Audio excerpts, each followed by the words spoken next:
Hey, hey, hey, hey, ya, hey, hey, hey, hey, ya, hey, hey, hey, hey, ya, hey, hey, hey. Drive, drive, drive, drive and toot, toot, toot, drive and toot, toot, toot, drive and toot the res.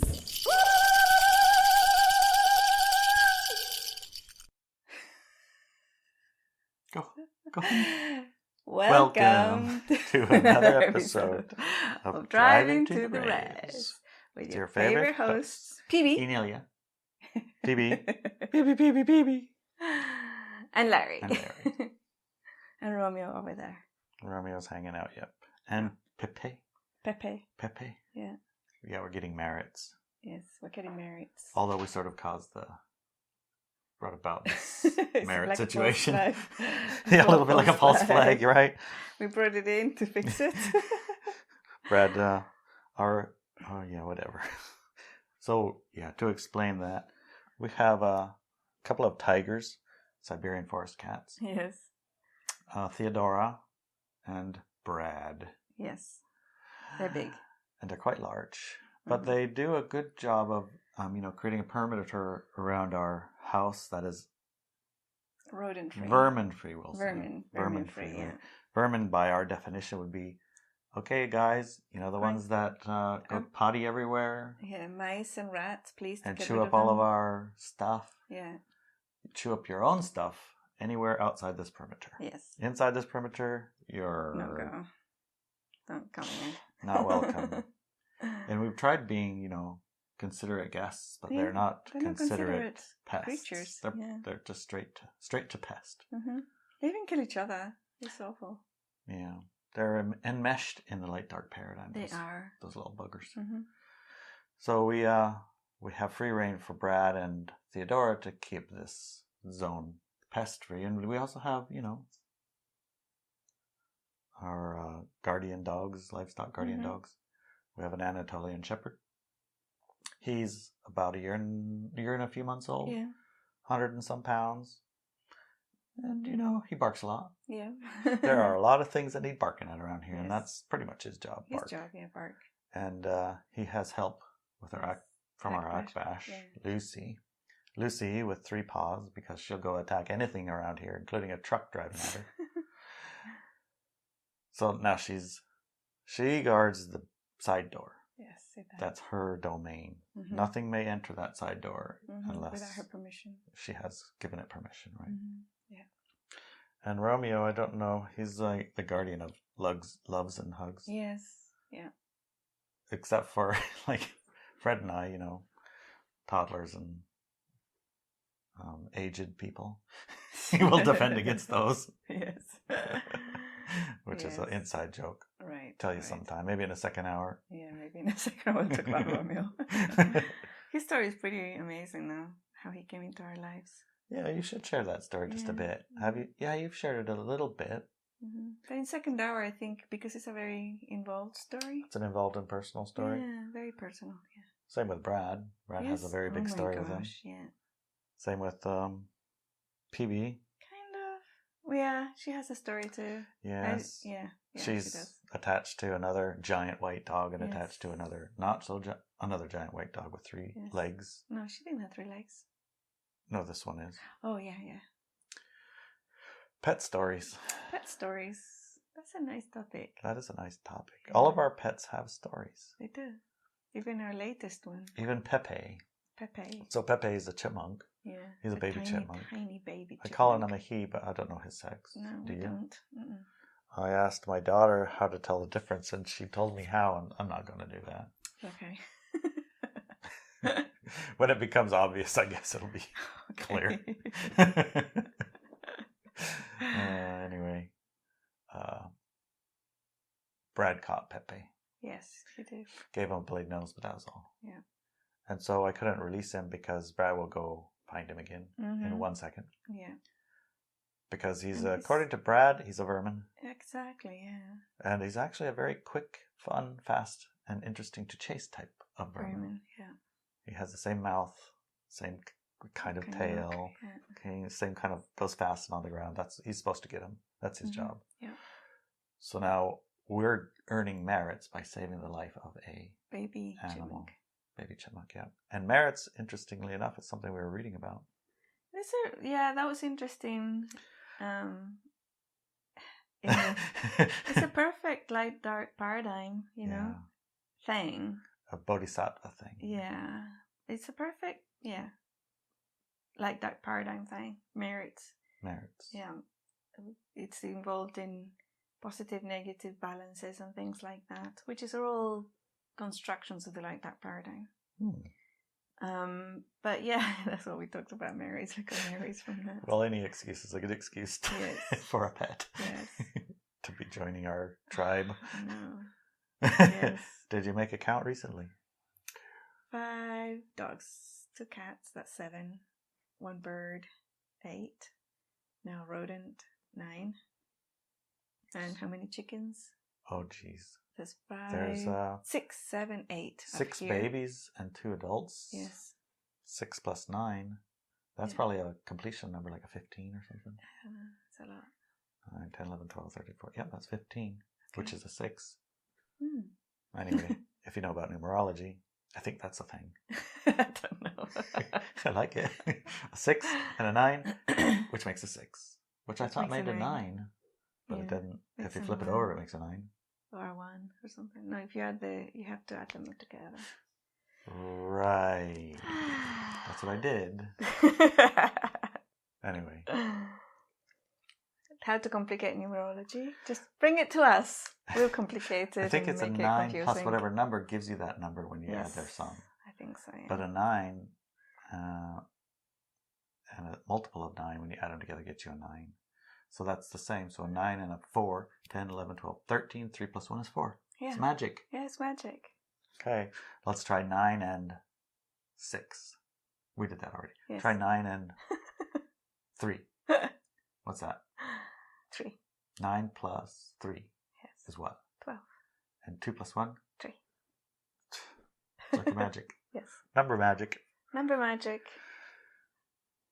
So the merit thing came in because our evening book, usually we read a book in the evening for a chapter or 2 unless I pass out. Yeah. If it's about aliens and UFOs, it's You'll going pass to out. be a page or so. But this one's lasting a bit longer. Well, I don't know. Yesterday night or the night before, you went rah, rah, rah, rah, rah. With your iPad. And it's like, okay, I think the reading is over. So I just I said, darling, I think you should put your iPad away. Said, what happened? What? Oh. Clunk, clunk. Yeah,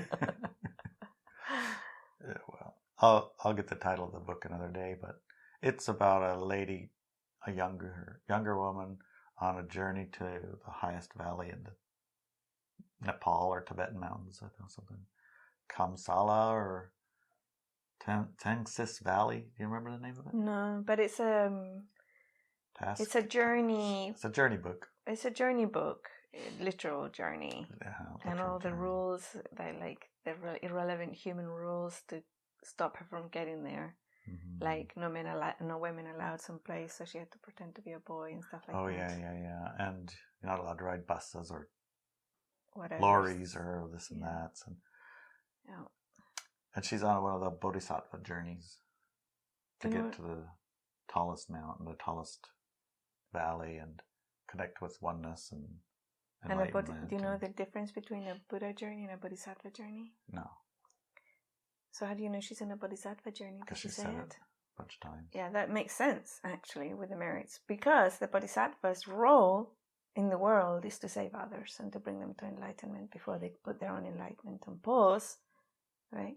So that they can reach people who are not enlightened and bring them to enlightenment. And then when they do enough of that, then they can pause and, reach enlightenment themselves.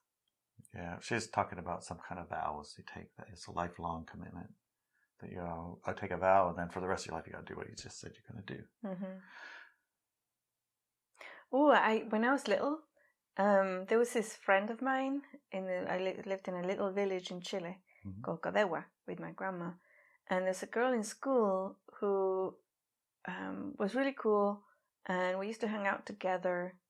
And then her mom would pick her up, and I noticed that her mom always wore brown. She was always wearing brown. I thought it was very strange, right? That she would always wear brown. It's like really beautiful, beautiful clothes, but they were always brown. And one day I asked her, I said, hey, how come your mom's always wearing brown?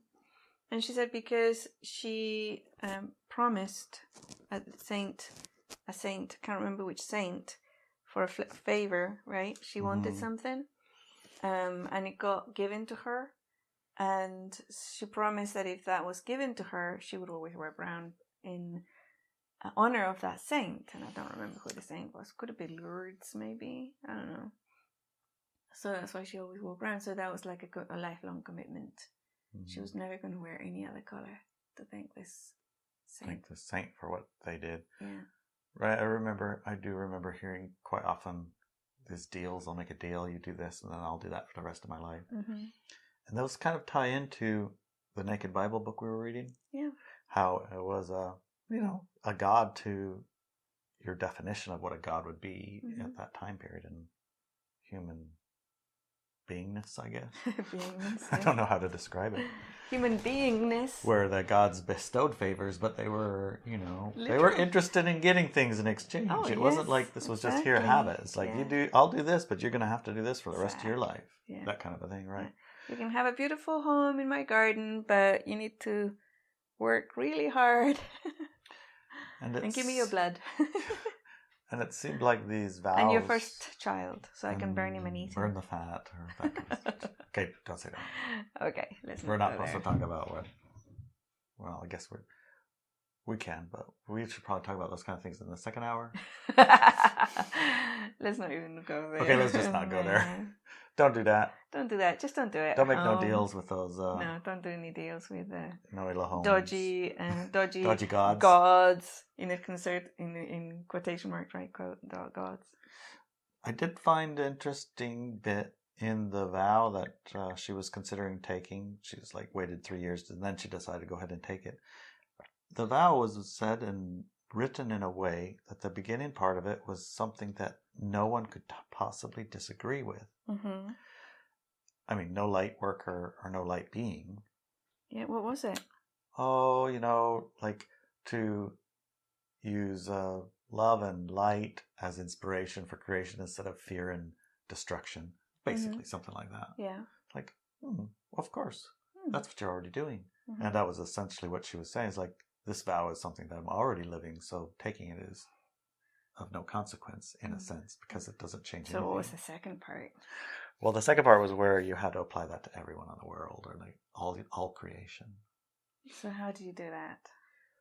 Well, I don't know. I suppose that's the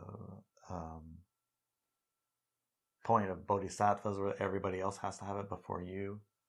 Yeah, so that could be very easily manipulated and taken advantage of by somebody. It could be. It seemed to me, when I tap into it, when I tapped into the essence of the purpose of the vow, and at the time, the purpose of the vow, it basically felt like how to manipulate base beings in a base state, into thinking more about higher frequency things, less about lower frequency things, and less about I, me, myself. It was a teaching with for good the intent, person. right? Yeah. The intent was this vow, which I give great weight to, you live this way and watch what it's going to do. And the vow is a lifelong vow, knowing, they're humans. They're going to do a little, they're going to mess up a little. They're going to do a little, they're going to mess up a little. But at least there's a pressure pushing for expansion of awareness, different inspiration. Move out of I, me, myself. You don't have to go kill everything that walks around or whatever, It's not all about you. So it had in its essence manipulation, which it's a teaching, a way of right? saying, it's like, how do you get all of these people who are only focused about themselves to go out a little bit? Yes. You start planting these seeds, and then you had to create an organization and of lifelong thing that's very weighty. So you make this decision and it has something not just about you. Mm-hmm. And it has consequence and it has weight and it has gravity and things like that. These are artificially created things. The gravity is artificially created. The lifelongness of it is created. You know, these are artificial constructs to expand the awareness of the beings that they found at the time. That was kind of what it tapped into seeing, and it wasn't negative in any way. But I could also see that it had entered into a state of dogma where it outlived its purpose to some degree, and it wasn't... it became more important than the person. Right. Or their evolution. It became about the I, me, myself. I have this vow that makes me this special thing. Yeah, chosen one. Chosen, special amongst the rest of you, even though I renounce my specialness, but I am special. Because, you know, I did go to the highest mountain and the highest valley and talk to the highest, holiest, and this is the vow that they gave me to take, and I'm just telling you, that's me. Yeah. Which is it? I mean, my selfish. Right? Yeah. I mean, my selfish. I like that. But that's to say, navigating states of consciousness isn't as straightforward and easy as it might seem on the surface, I guess. Yeah. So that was a tapping into the story and tapping into the experience. And that, I don't know, what do you think? Does that seem or feel accurate to you? Did you tap into it and have do you have this similar seeing, or do you feel or see anything different? Towards what? In the story I gave about the purpose for that vow and the lifelongness of it, and then the seekers that seek it now, well past its time. No, maybe I think that I spoke a little bit about some schools. To me, it feels like it's not about the time of the world, but the time of the person and where the person is at. So that vow is still useful for certain individuals who need a journey and who need certain things in order to expand their awareness out of the I, me, and myself. And so it's still useful, but for others, it isn't. So when I hear somebody saying it's past its time, it's not really useful anymore, what I'm hearing is it's no longer useful for me. It wouldn't do me any good to do this. But that doesn't invalidate other people's using it and getting a lot of, a lot of benefit from it. Right? To others, it's quite useful and it's still good. It's still relevant. Right? Yeah. So a lifelong vows and the Bodhisattva thing is relevant and useful? In the sense I'm asking, this is a Bodhisattva vow, which are the ones who, without much what? Mental gymnastics are probably to a large degree the light workers responsible for the split. Yes, a little bit of a charge there. Just saying. That movement, I call it a movement, but I really am not expert at it, but I have a sense for it in the sense of creation of religion, creation of world structure. I have a sense of that world structure, generation, creation, being who created this whole sense of it, having very, very good application at the time that it was made. And it's same that application is valid, but the dogma that holds it is self-propagating. It's self instead of the thing. You know what I'm trying to get at? Yeah, we talked about it last week. How suddenly a religion becomes about the religion rather than the people who practice it. Exactly. And that's one of the corrupt energies of group that the light-dark paradigm carries. Right. So as we move into just light in the split, those are no longer useful. Those corruptions are no longer useful, and they only feed the light dark paradigm. And as light workers, we have to be street smart about this, and we mustn't allow these energies of corruption to infuse our lives, right? So, for example, we've talked about how the guidance that we've received is to have 2 million subscribers to our newsletters. For example, yes. For example. And that's the guidance. And it's high frequency, tested, truth, and everything else. It's an energy of empowerment for the planet, the high frequency individuals on the planet. And the energy behind it is connection. It's a connective energy, period. Mm-hmm. Now, when we talked about it in Walk With Me Now, because in Walk With Me Now we have a lot of very highly awakened individuals and very intelligent individuals and very street smart individuals, there were some triggers that came up for people. One of them was, it feels like, one person said, I thought we were not supposed to awaken people anymore, but maybe this is about helping them. And I said, it's not about awakening, it's not about helping, it's about connection, period. Connection. Another person said, I get triggered on the cult energy. It feels like I'm recruiting for a cult. And my response was, process those energies, because we absolutely do not want that energy brought into the task. Right? We do not want the cult energies to pollute or kind of open door infiltrate my teaching. Right. And it is about my teachings and my methods and my tools. We don't want that energy to pollute those. Right? So through power over others. So what is the basics energy of that? Victim aggressor.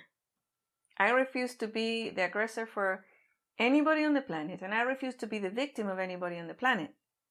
So if anybody comes in with that energy or projects it onto me, I reject it. It's like, that's your business.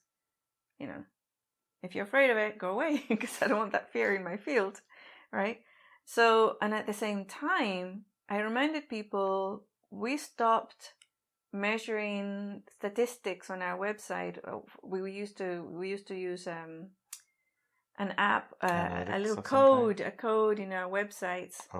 A long time ago that linked to, I think it was StatCounter, the app. I really liked StatCounter because it was very, very accurate. They were doing a great job. I don't know if they still exist. But anyways, we used that code, and when we stopped using it in 2014, I think it was, we had over 6 million single views on the page, mm-hmm. right? So single as in individual people, not one person going back and over. If you counted those, they were like dozens of millions, and maybe not dozens of millions, but more than 6 million for sure. And then the download for the fear processing exercise, when we stopped counting, I don't remember, but it was not that far away. And I say, being very conservative about the number, I would say there was a minimum of 2 million downloads of the fear processing exercise. Mm-hmm. So reaching and connecting with those 2 million people is not bizarro, right? And the connection, even if it's just about the fear processing exercise, which is freely available on the website, and they just took that, but they stayed connected, so it's a connection. That's all it's about. And any judgments about what side of the split, or whatever's of the split, or whatever's this and the other, to me that's irrelevant. These people are light beings. And the connection, for some reason, we'll find out probably when we have the 2 million, what this is about, why we need that connection. It will become clear. But even now I'm getting a little bit of a hint, because, for example, we're listening to a podcast with Greg Carlwood. Greg Carlwood. He was on a podcast with Apocalypse Book 3 or something. The Apocalypse, I think it's an Apocalypse podcast. I don't really know. I cannot remember. And also on the podcast we were listening to is my family thinks I'm crazy. Yeah. And they are awakened individuals, right? Who are struggling right now and not understanding. They're confused and they're not understanding what's going on the planet. Why have their lives changed so radically? And one of them said the word split a couple of times. And nobody else, as far as I know, not many, have talked about a split. Not in the podcasts. I've been listening for the word to come in because I know it's seeded and I know it's coming, but I haven't heard it come back. And that word split came in with my teachings in 2011. Yeah. And to me it was a shock because there wasn't supposed to be a split. There was supposed to be a world ascension, not a split. So those people, there's 2.5 billion people who have chosen just the light paradigm, who've chosen that side of the split that we have chosen. We need to connect. We need to connect, and there's no more apology about that, right? And personally speaking, I don't go into defense, and I don't actually care what people think about me, especially people who've chosen the power over others game. And anybody who feels this is about self-serving or it's a cult or whatever's, that's power over others. Those are populating the victim-aggressor cycles. Populating mean they put people in it, right? Into the victim-aggressor cycles. And I refuse to be part of those people placed in those cycles. So if anybody thinks that way, it's goodbye, as far as I'm concerned. I'm not putting any attention there. I'm putting my attention on those people who see it and are strong enough in themselves and have learned with enough authority in themselves to distinguish truth from lies and a truth from a self-serving broadcast. A self-serving fiction. Yes. Who've learned that. That's the people I'm interested in. That's the people I want in my field. That's why I created the truthing class. Because that's exactly what it does. It gives the people the power to be discerning in themselves.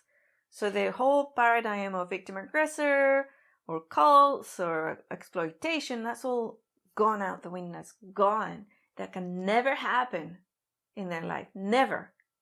Right? And I haven't seen anybody else do that. I've seen people who teach people how to manipulate others or all sorts of things, right?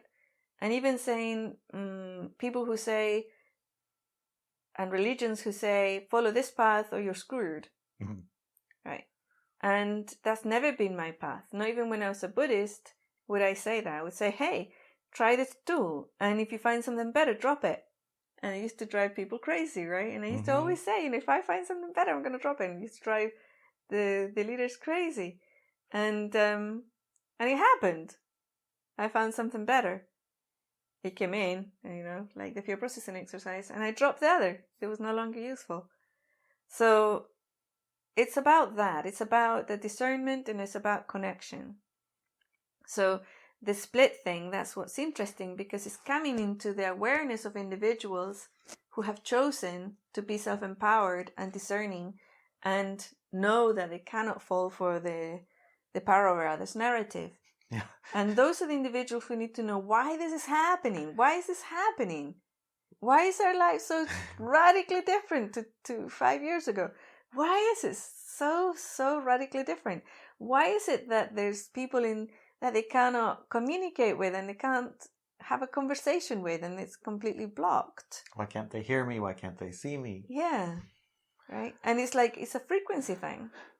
And it's also an expansion of awareness thing. So that's, to me, this is what's important. Yeah, I agree. To me, it makes a huge difference when I understand it's a split manifesting. It's a split happening. Yeah. It's a split occurring. It changes the energy of how you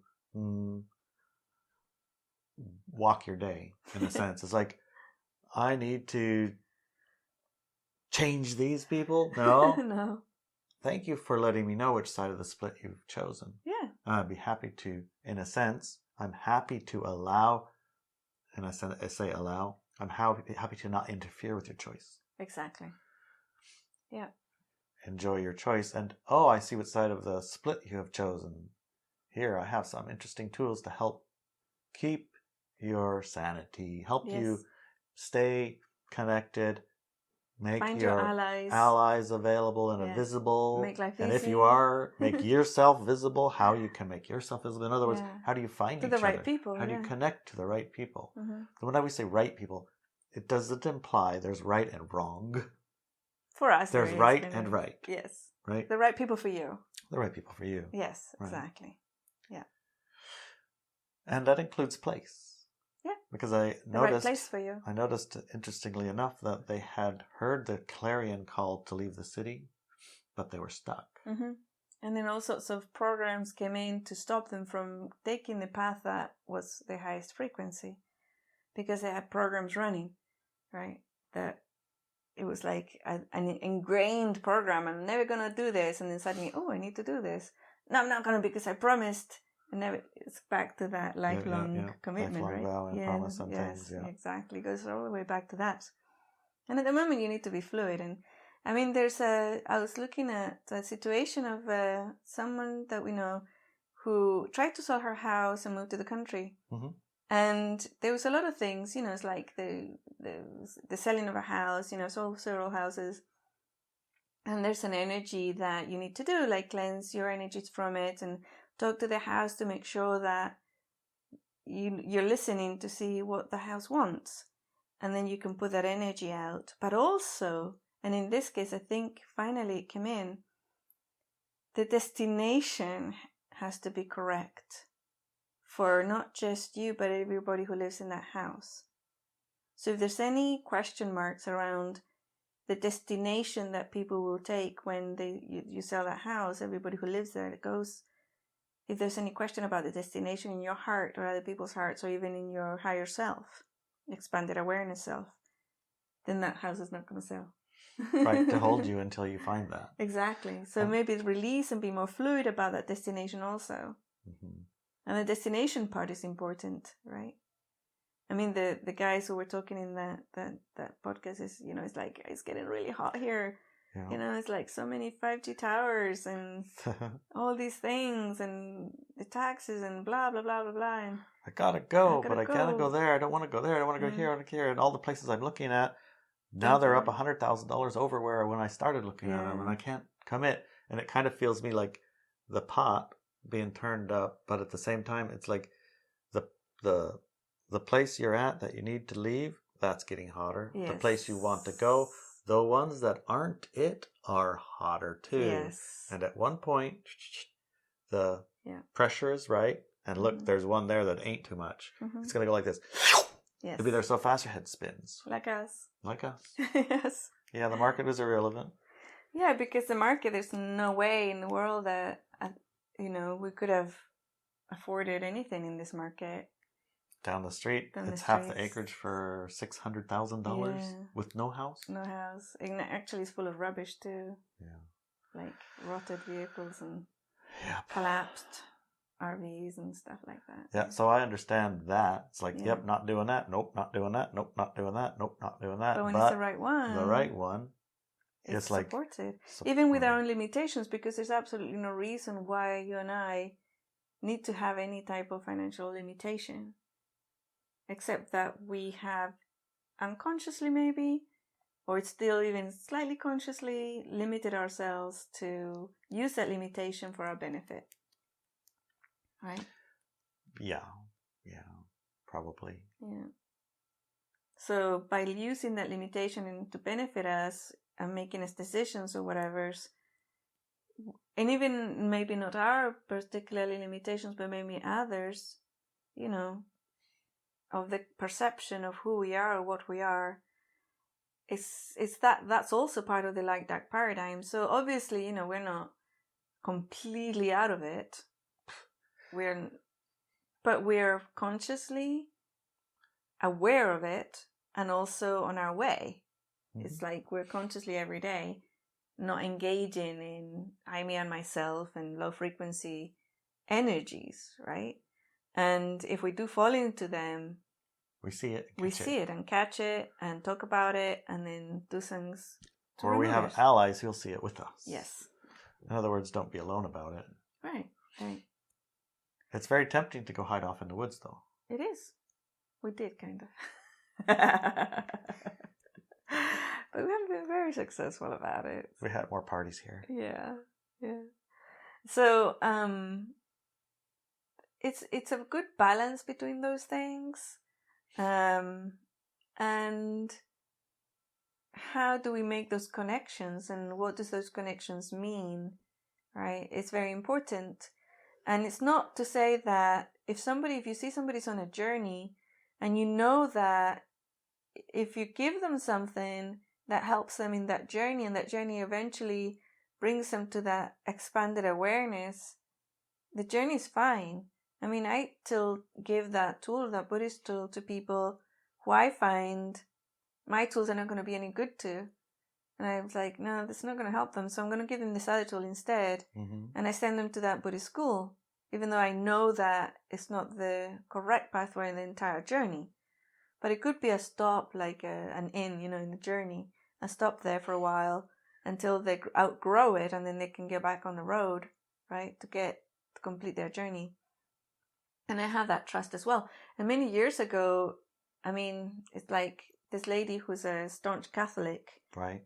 And she was saying, I don't know, it's like I feel like you don't believe in God, and it feels like you think less of me because I do. And I said, well, what do you get from going to church every Sunday? Because she did. She was a staunch Catholic. She did not just Sunday, but during the week as well. And she said, well, I get a lot of comfort, an enormous amount of comfort. And I said, well, carry on doing it then. I think that comfort is totally worth it. It's totally for you. This is where your comfort is. So go and do that. And she did, right? So she later on wrote a letter to the judge on our child custody case with my son, saying that I was a witch and that I was dangerous because I was a witch, and people shouldn't listen to me speak because I would charm them, and that's terrible because before they know it, they would love me, and I was evil, so therefore I was a very dangerous witch. It was like, this is exactly. I mean, it turned this tide because, like, this is a witch hunt. This is exactly what I've been having to put up with. Look at how ridiculous this is, to the judge, and the judge was like, "Oh my gosh," right? And the judge says, "Well, how do you respond to that?" And I responded with compassion, right? You have to understand these people, right? And that's what the judge was looking for. And it's like that case was flat out rejected, taking my son away from me. Rejected because the judge, what they wanted to see was where I was going to go with this. Was I going to go into full defense, or was I going to do something else? And even So you charmed him, in other words? I did totally charm him. But even the attorney for the father, we were talking about some power objects that my son had made. And I said, oh, yeah, because at 13, he needs to, in the Native American tradition, the Mayan one, that's when you do, because it's a healing tradition, it's a healing lines, and he carries that healing energy a lot. So that's why I started teaching him those parts. Mm-hmm. You do your little the little bag, the little medicine bag that you carry with you. And it's very important. And he did all the sigils, and he put in his lineages. He put in his Celtic lineages from his father, and he put in his Native American lineages and his own sigils in it, and all the little objects that represented different parts of that healing energy. So I was explaining all this, and the judge, the attorney for the father said, it's not this pretty. I mean, she makes it sound like it's all so beautiful and pretty and innocent, but it isn't this pretty. She's not nice. And I'm looking at him going, okay. Well, it is actually, and I am nice. It's like, And the judge was like, okay, let's go into something else. But it was like, it's a little bit like that, you know? It's like, where do you choose to be and how do you choose to communicate with these people? And it's like this woman who wrote the letter, I just wrote her an email saying, I forgive you, right? Because I knew that in her religion, that was important. After a while, right? And now it's like, yeah, she asked her son for his mom, he's my child's grandmother, asked her son, my child's father, for advice from me about something, right? Recently. And I was like, oh yeah, she turned the corner again. And when it's like it's all over and it just fizzled into nothing.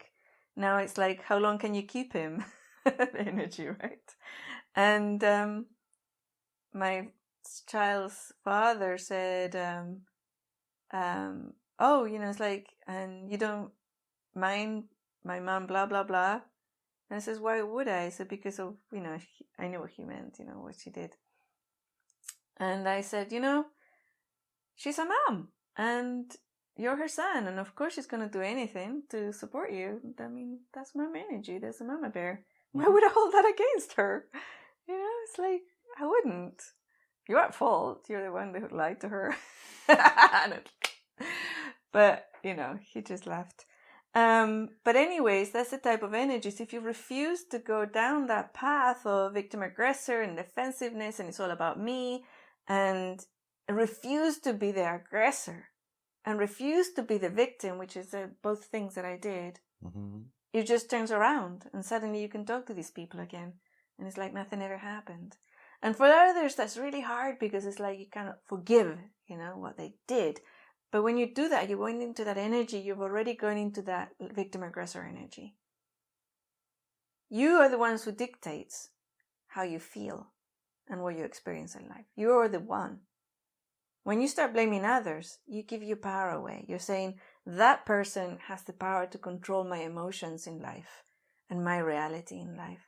So all this energy and all this knowledge, and it's basic knowledge, and it's not woo-woo at all. That is what we need to communicate with each other. This is what we need to bring to the masses, right? This is what these light beings need to hear. They need to hear that they're nobody's victim, they're nobody's aggressor, and that we need to take responsibility for how we feel. And we have to have strong boundaries, right? Part of that is knowing that, we're still in a light-dark paradigm, even though we're splitting. And the split means we're hanging out with people who are consciously raising their frequency, and we're not going down the path of those negative victim-aggressive energies. And also understanding that within those groups that we hang out with, those people who have chosen to carry on with the light-dark paradigm, if they have a hard moment or they're hanging out with low-frequency people and then they come back to you, they carry those low-frequency energies until they are dissipated. Yeah. And then once the energies dissipate, then they're back to their natural self. It's not about an effort. It's actually the opposite. It makes you tired. Takes effort to be low frequency. It's tiring. It's exhausting. And other people who are low frequency and choose low frequency, they get energized by drama and low frequency things. They get energized by that. But you don't, because you've chose your natural self, and what you choose is to be your natural self, and being high frequency energizes you, right? Being high frequency is what energizes you. So I think that's the energy behind those 2 million subscribers. And the split is coming into the common language. The word split is coming in. People are seeing it. Where these people, I can communicate and it's really easy and we have great time and everything's easy when I'm doing stuff with them and projects with them. But these other people, oh my gosh, it's like, it's so hard now. And they used to be my friends. I mean, they're still my friends. I love them. But it's so freaking hard to even have a conversation with them, right? And that has to be understood. Why is that happening? And the energy and the charge behind it has to dissipate, because it feeds the beast. When you get frustrated and try harder and harder, and you get more frustrated and angry and upset and even fearful, you're feeding the beast. You're going down the path of low frequency, which is not what we want. Yeah, not what we want. No. And guess what? People who choose the dark paradigm, they didn't just choose the dark. There's light there too. Yeah. So you can still have connection with them and still have joyful, wonderful lives with them, only through their light choice. Just don't get sucked into the dark part. Don't go there. Don't do that. Don't do that. Okay. Easy enough. Mm-hmm. Easy? Easy enough. When you put it literally. Mm-hmm. Just don't get sucked into the dark part. Yeah. So that's the split in a nutshell. The split. The word is the split. Yeah. Yeah. And when you understand that's what's happening, it's kind of like a divorce. Mm-hmm. Yeah. You know, you don't, and maybe sometimes you have an artificial hate, or sometimes you have a big dramatic something, right? Mm-hmm. Or maybe you just grew into different directions and you're whatever, gonna live a different life than the one that you had been living. Yeah. And your different life looks like this. That other person's different life looks, well, different. Mm-hmm. And by your standard, it's a different life that you don't want to live anymore. Exactly. And that's all. It's a different That's life it. you don't want to live anymore. You used to want to live that life, Yeah. and now you don't. Right. That's all. Mm-hmm. Not too complicated, but the complicated part, it comes in when you want to continue the life you had, and they don't want to continue it. Right. That can make things hard. It can make things difficult, and they will try to engage into going back to that life over and over again, right? Using the old tools that always worked in the past. Yeah. Usually. Yeah. Because they worked. They worked. And that was one of the comments that I heard in the podcast today, which was doing the same thing that you used to do isn't working It's the not same gonna work. anymore. It isn't creating the same answers. No. It's doing something different now, the Mm-hmm. same thing. Yeah. Yeah. What do you think about that? It is totally true. I think that is a very accurate way to see it. If you're still doing the same thing, but your results are getting so different and things are happening that are so different, and some of these things that you're doing are no longer working, then you need to review what you're doing and change it. Not stop it. Not stop it, but change it. Yeah, that was also a part Yeah. that came into that. Yeah, you don't have to stop and drop and, do completely different. You just change what's not working. So if you're banging your head against the wall trying to convince these people, stop it. It doesn't matter. It's not your job to convince. If you're getting all triggered and upset because people are calling you names now that used to support you, stop defending yourself. If somebody who's asleep calls you names, that's just an indicator of what they've chosen, and it's not you. And that's fine.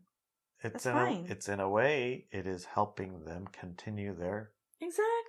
choice. Exactly. That's what they want. They want that. They want that, yeah. But just because they want that to continue doesn't mean you have to join them. Exactly. You can support them. And the best way to support them is say goodbye to them.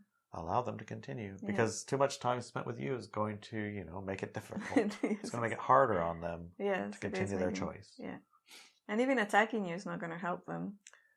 Well, no, attacking them or attacking them also in return or changing what you're doing because of them. No. Those are all engagements with that, right? Exactly. Or defending yourself, So, trying to defend yourself because they insulted you. It's like, nah, yeah, not really worth it.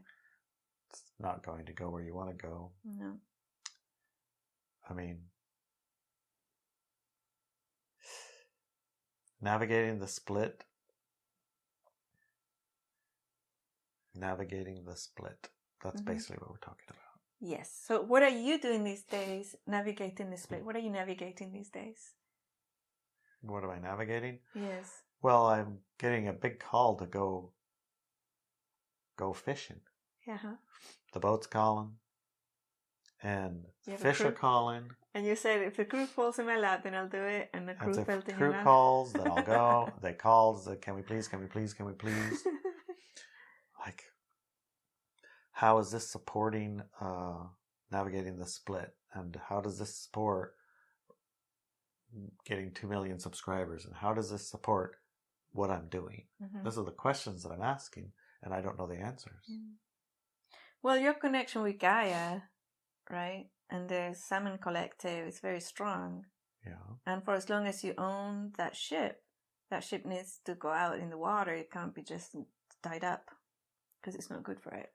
So it's kind of, it's like a transitional period. And when you're transitioning, you need to take care of the things that you're still carrying or release them. If you're not ready to release something, you need to carry it with you, right? Right. Continuing with it the way that it is honestly a big negative emotional drag because it deteriorates. Yeah, I know. And it creates sadness. It does, yeah. And longing and slow frequency. Yeah. It's lower frequency engagement with that. That relationship becomes low frequency. Exactly. What was a high and higher frequency and supportive becomes low frequency and negative. Yeah. A weight. Yeah. A weight. Yeah. That's, I think, why you always called it a white elephant. Is that what you called it? Mm-hmm. A very, very expensive hobby. Very expensive hobby. Yeah, it can be. Not always, but certain things were. Certain engagements with it were just a very expensive hobby. And that's okay if you have an expensive hobby. But recognize it as such and make sure you have enough to cover it. But in other times, for example, when the Salmon Collective came knocking at your door and wanted to thank you, that wasn't a white elephant. That was a way to connect with the Salmon Collective. And it's a very strange connection, right? Because it's brutal and bloody and, you know. It, by appearances, is, yeah. Yeah. And by experience of it, Yeah. kind of, yeah. Mm-hmm. But it's also body stuff. Yeah, it was body stuff, yeah. To give it some context, a couple of years ago, 3 years, I think. Yeah, ago, 4 years right. ago. Yeah, something like that. Yeah, so we were in a bride and groom event here at the Shaman Shack, and Larry got a very strong feeling that because of a drought, we needed to go and save thousands upon thousands of baby salmon from the creeks. So all the people in the event, we got together with buckets and little things, scoopers and tubs and nets and everything. And we went into the creeks and we saved thousands of these little fish, baby tiny little salmons. And we took them to a river and we released them into the river so they were able to get to the ocean or whatever. Yeah, the river they were going to go to. If they had the end of the creek. Exactly. If the creek had still been running. Exactly. Yeah, that river. At the time, if the forest hadn't been chopped yet, it would have still had a forest stream running and the salmon would have been going into the river and heading to the ocean and doing their ocean trip. Mm-hmm. But they got stuck with... stuck. Yeah. I think we had a great big log dock behind us and the temperature was hot, which made the ground dry, which made the creek dry up really fast and trapped all of the baby salmon in their little ponds. Yeah, and they were desperate. So Larry answered the call, got his allies, we all went in, and we saved thousands upon thousands of these babies. We released them without any connection at all, like no payback or whatever.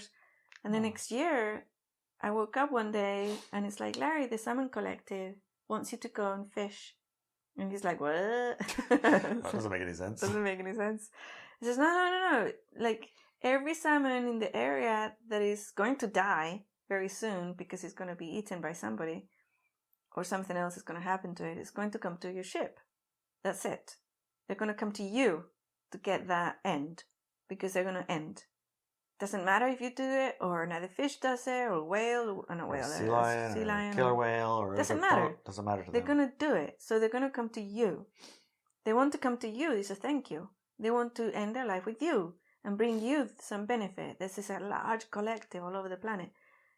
Huge and very powerful collective. And he says, okay. It took him a couple of weeks to convince him, but he finally went, right? I was shocked. And it was shocking because other people were catching like 10 salmon around you, and you collected how many? 1,000. 1,000, yeah. So when I called in the dock and said how much I had, they say, what? How many? It's like, where are you at? It's like, same place as everybody else. Yes. It's like, well, why do you have 1,000 fish? Like, they wanted to be on my boat. Exactly They're right. like, okay. Bring them in. Here goes Larry and his woo-woo. Yeah, it's like, I don't know what to tell you. Yeah, and then one of them, you said he was so healthy that you threw him back. Yeah, because after 998 of them, I'm like, gosh, guys, really? This one's like barely hooked on his little lip. He's fine. Here, you can go. And he plopped into the water and swam right into the mouth of a sea lion. Yeah. Right there behind the boat. Yeah. And if the sea lions are there, they take the fish off the hooks. They don't just Usually. swim behind the boat. Yeah. This one came out of nowhere. Yeah. And grabbed the fish that I just dropped in the water. Went, glump. Yeah. And I was And like, you went, okay, fine. Well, Yeah. I get it. You I get it. understand it You're now. going, you're going. Yeah. You might as well go here. Mm-hmm. That was the Yeah. that was the word. Yeah. So in this case, it feels like if it's, I don't know what kind of fish it is, but it's probably salmon, right? Yeah. So if it's salmon, then it's all part of that equation still. And I know that our tribe loves to eat salmon, so maybe they can sponsor some of it. But also bring into the collective, right? You bring that back. That energy goes into the forest, it goes into our lives, it becomes part of us. And that part of the brutality of it is body stuff. I mean, the sea lion wasn't gentle when he ate that fish. And he wasn't apologetic, and he wasn't sorry. He was nothing but happy. No, exactly. And, when Ronnie gets a mouse carcass, remember it used to be quite distressing, and now it's like, oh, happy Ronnie. Yeah, happy Ronnie. But also, the fish cycle, their physical body elemental cycle is instant. The moment they die, they're in an egg, It's like instant. Boom, boom. It's like, there's no gap. Suddenly they're swimming in the ocean. They're swimming inside their little egg, It's like that. It's a continuous incarnation experience that just alters body size. Right. And for location, that collective, that thank you is not over. You're still part of that cycle, right? Yeah. They prefer you in that cycle. They prefer you in there.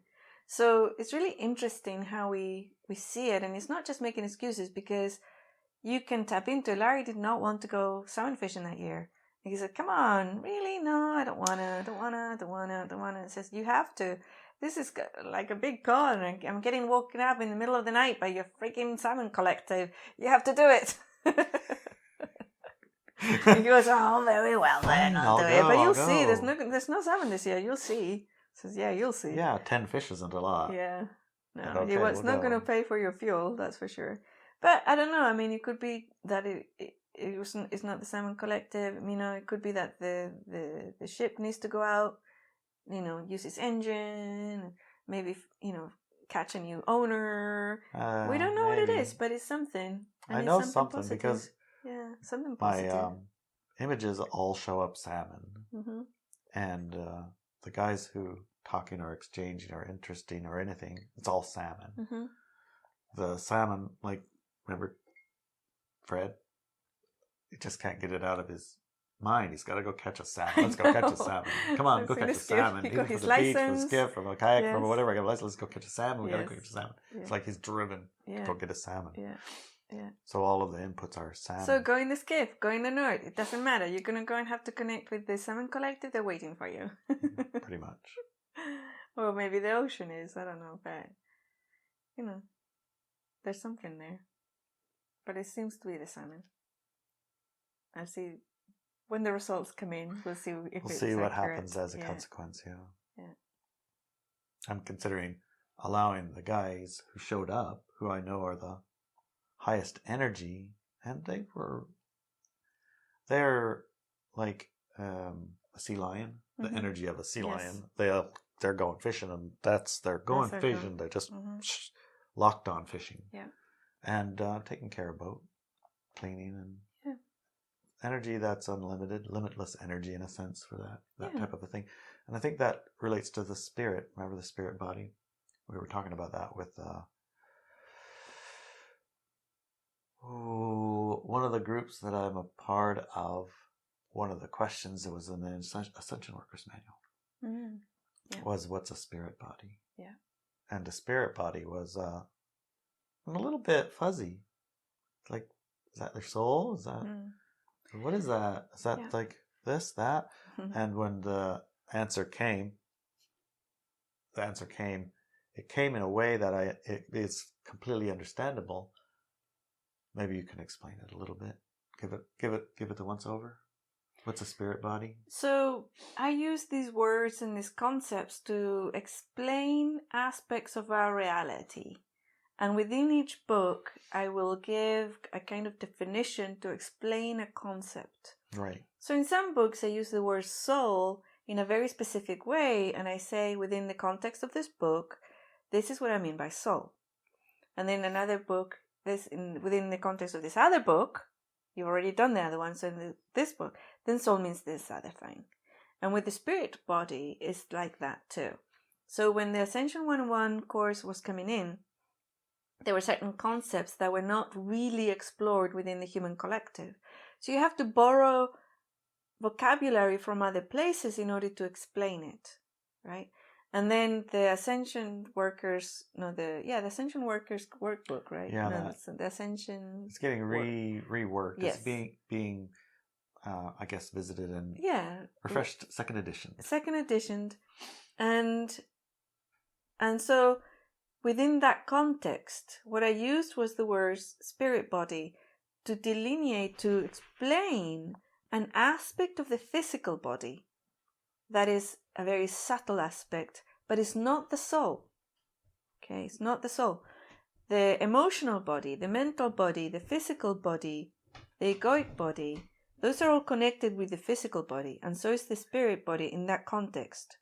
The spirit body, I also translated it a little bit of the energies, right? The energy body, the frequencies, the field of your spirit body or your energy body goes to about 6 feet. Naturally, we walk around with that. And we connect with other people at a physical level using that body. But also it's where our souls connect with our physical bodies. Our physical bodies are in our soul. And the points of connection, a lot of them, not just with, it's one of the main ones that it connects with is the spirit body or the energy body, right? And then it also connects with the physical body at certain points, very specific points, and then the mental body at different points, so that you know what the mental body is saying. The soul knows, and it knows what the physical body is feeling. The emotional body too, connections here and there. But with the energy body, it's a lot of multiple connections of our soul, right? And that's an expression, part of the expression of the physical body elemental. So did I make it more complex? Kinda. Yeah. I think the way that you describe, that was good, and that put me in an altered state, and I started seeing the spirit bodies and all these connections about. So that was good. Literally, I don't understand the words as well as I understood that the spirit body was the way that the soul connected to the physical body. Yes. It provides the connection points for the it soul to connect into a physical body. Yes. And a strong spirit meant a strong connection between your soul and your physical body. Yes. And a weak spirit body meant a weak connection, which is low energy, low drive, low ability to do. Yeah. Basically also the same as low chi, those things. So animating or empowering that spirit body, making it stronger, was achieved through various ways. But you can see a strong spiritual body in an individual. You can recognize it. And you oftentimes will say strong spirit body in the sense of woo-woo world or ascension or light work or this kind of territory. They think of that only meaning one thing. That means they're high frequency, empowered, awake, and et cetera, right? Yeah, but it's not. And that's not the case. You not can the case. recognize a strong spirit body in the sense that they are fully incarnated and doing what they do. Yes. And that's light worker, dark worker, high frequency, all that things are irrelevant. Yeah. Well, I won't say irrelevant, because you can be strong spirit body and high frequency ascension worker, but you could be strong spirit body and a sea lion fisherman. Right? Yes. Right? Yes. Yeah. So it has to do with that connection. Mm-hmm. What one of the bigger questions? Let's check our time. We're right about into second hour. One of the things I'd like to explore in the second hour, I hope Ilia and Adelina ask the questions about our spirit body, is what makes it stronger? Yes. Yes, we'll look into that. Is that a good thing for our second hour? Yes, I think it's awesome. Okay, good. And I think so too. Okay. You're complete, darling? Yes. Okay. Love you. Love you. I'm just going to enjoy my expanded state with this little spirit body. Woo-woo. See you soon. Bye.